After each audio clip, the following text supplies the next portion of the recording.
Welcome to Not Milk Never Milk. Subscribe if you're lactose intolerant. In this video, I will show how to make bone broth for your dog, updated.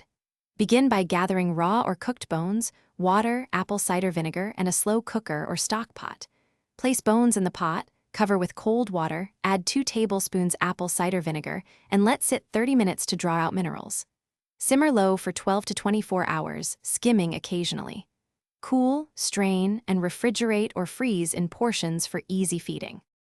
Bone broth offers joint support, hydration, and digestion-friendly nutrients dogs often appreciate. Use a ratio of bones to water that keeps the broth flavorful without becoming greasy. Avoid onions, garlic, and excess salt.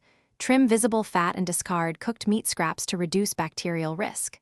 For marrow-rich nutrition, include joint bones and knuckles. Cool fully, remove fat, and store in the fridge up to 4 days or freeze in measured portions. Quick recommendation: if this video helps, please subscribe and like to support more pet nutrition tips. Upgrade your clean game with the Shark AI Ultra Robot Vacuum. Voice control makes light cleanup while you prep broth, and it keeps pet hair out of the kitchen. It's a small time saver that feels indulgent for busy pet parents. Check the description for the link and other deals. Thanks for watching, and now let's get back to the video.